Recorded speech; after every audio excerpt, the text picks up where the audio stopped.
আজকের দিনে আমরা এমন একটা যুগে প্রবেশ করেছি যেখানে ইন্টেল আর এনভিডিয়া একসাথে কাজ করছে, আর সেটা কেবল ল্যাপটপ বা ডেস্কটপের জন্য নয়, পুরো x86 SoC এর মাধ্যমে। ইন্টেল x86 RTX SoC হলো এমন একটা চিপ যেখানে ইন্টেলের CPU আর্কিটেকচার এবং এনভিডিয়ার RTX গ্রাফিক্স একসাথে কাজ করে। এটি গেমিং, AI এবং হাই পারফরমেন্স কম্পিউটিং এর জন্য এক নিউ রেভলিউশন। আজ আমরা জানবো এই চিপটির ভেতরে আর্কিটেকচার কিভাবে কাজ করে আর কবে নাগাদ আসতে যাচ্ছে। তাহলে শুরু করা যাক। ইন্টেল কিন্তু দীর্ঘদিন ধরে x86 CPU মার্কেটে ডমিনেট করছে। হাইপার থ্রেডিং, টার্বো বুস্ট, বিভিন্ন কোর ও থ্রেড অপটিমাইজেশন আরো অনেক ইউনিক ফিচার প্রোভাইড করছে। আর অন্যদিকে জিপিইউ গডফাদার এনভিডিয়া দীর্ঘদিন ধরে জিপিইউ মার্কেটে রাজত্ব করছে।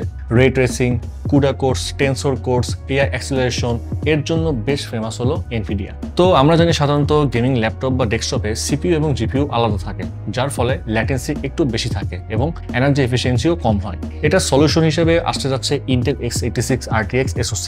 এতে সিপিইউ এবং জিপিইউ একই ডায়ে থাকবে, শেয়ার্ড মেমোরি ব্যবহার করবে, ল্যাটেন্সি কমবে আর অফকোর্স পাওয়ার এফিসিয়েন্সিও বাড়বে। চলুন আরেকটু ডিটেলে ইন্টেল x86 RTX SoC এর আর্কিটেকচার আর ডিজাইন নিয়ে জানি। সিপিইউ পার্টে যেমনটা বললাম, ইন্টেল x86 আর্কিটেকচারের প্রসেসর থাকবে আর কোরগুলো হাইব্রিড কোর আর্কিটেকচারের হবে, performance plus efficiency cores, and সাথে থাকবে এআই অ্যাক্সিলারেটরস। আর জিপিইউ পার্টে এনভিডিয়া RTX কোর্স, যার মধ্যে থাকবে RT কোর্স রে ট্রেসিং এর জন্য, টেনসর কোর্স AI ML এর জন্য আর কুডা কোর্স কম্পিউটারের জন্য। এই এসওসির সাথে DDR5 আর LPDDR5 বা HBM ব্যবহার করা যাবে। আরেকটা নোট, এখানে সিপিইউ ও জিপিইউ এর মধ্যে মেমোরি কোহেরেন্সি বজায় থাকবে, তাই zero copy operations possible.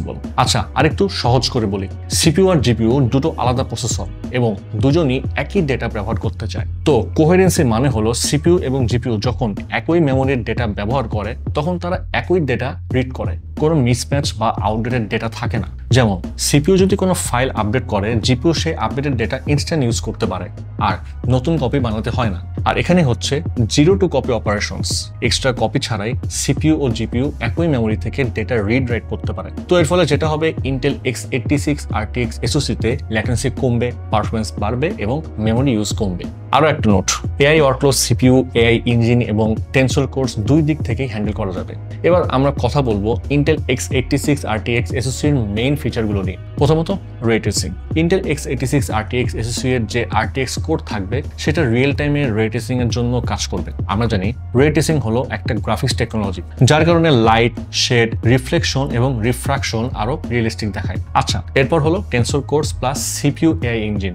Intel x86 RTX SoC tensor cores এবং সিপিইউ এআই ইঞ্জিন একসাথে এআই ও মেশিন লার্নিং ওয়ার্কলোডস হ্যান্ডেল করে। এই ফিচারগুলোর AI function like stable diffusion, AI event জেনারেশনের জন্য, AI video upscaling, low res video upscale করার জন্য, আর ডিপ লার্নিং ইনফারেন্স আরো ফাস্ট অ্যান্ড লো ল্যাটেন্সিতে করবে। আচ্ছা, এরপর যেহেতু এটা একটা SoC, তাই এনার্জি এফিসিয়েন্সির দিকে আলাদা একটা ফোকাস থাকবে। ইন্টেল x86 RTX SoC তে সিপিইউ ও জিপিইউ একই পাওয়ার বাজেট ভাগাভাগি করে নেয়। DVFS মানে dynamic voltage and frequency scaling ব্যবহার করবে, যেখানে প্রতিটি কোর বা ব্লক অনুযায়ী ভোল্টেজ ও ফ্রিকোয়েন্সি অ্যাডজাস্ট হবে। ফলে লাইট ওয়ার্কলোডসে কম পাওয়ার খরচ হবে আর হেভি ওয়ার্কলোডসে পারফরমেন্স বেশি পাওয়া যাবে। ব্যাকগ্রাউন্ডে আইডিয়াল কোর স্লিপ মোডে চলে যাবে, যা ওভারঅল এফিসিয়েন্সি বাড়ায়। আচ্ছা, এরপরে high bandwidth interconnect.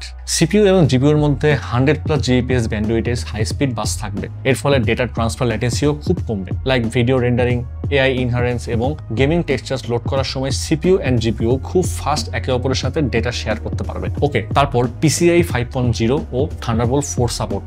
Intel x86 RTX SoC এর PCIe 5.0 সাপোর্ট থাকবে এক্সটার্নাল ডিভাইসেস বা এক্সপ্যানশন কার্ডসের জন্য। থান্ডারবোল্ট 4 পোর্টও থাকবে, যা high speed external GPU, NVMe, SSD, high speed peripherals connect করতে দিবে। তাই একটা কথা বলা যায়, ইন্টেল x86 RTX SoC দিয়ে যদি মিনি পিসি বা ল্যাপটপ বের হয়, তাহলে হাই এন্ড গেমিং অথবা এআই ওয়ার্কলোড করতে চাইলে এক্সটার্নাল জিপিইউ এনক্লোজার দিয়ে জিপিইউ পারফরমেন্স বুস্ট করা যাবে। তো মোট কথা হলো, এই ফিচারগুলো একসাথে মিলে ইন্টেল x86 RTX SoC তে গেমিং, এআই এবং হাই পারফরমেন্স কন্টেন্ট ক্রিয়েশনের জন্য একটা পাওয়ারফুল, এফিশিয়েন্ট এবং কম্প্যাক্ট প্ল্যাটফর্ম বানাবে। এখন পর্যন্ত ধারণা করা যাচ্ছে এই SoC হবে এর আগের ইন্টেল এবং AMD একসাথে যেমন Kaby Lake G চিপ বের করেছিল তার মতো, তবে এটি আরো ডেভেলপ আর হাইলি পাওয়ারফুল হবে, যেটা এর ফিচারগুলো দেখেই ধারণা করা যাচ্ছে। এনভিডিয়ার RTX GPU চিপলেট অ্যাড হওয়ায় হয় এই এসওসি গুলো গেমিং, 3D রেন্ডারিং এবং এআই অ্যাপ্লিকেশনগুলোর জন্য অনেক ইফেক্টিভ হবে। এখন কবে আসতে যাচ্ছে এই ইন্টেল এনভিডিয়া একসাথে করা ইন্টেল x86 RTX এসওসি?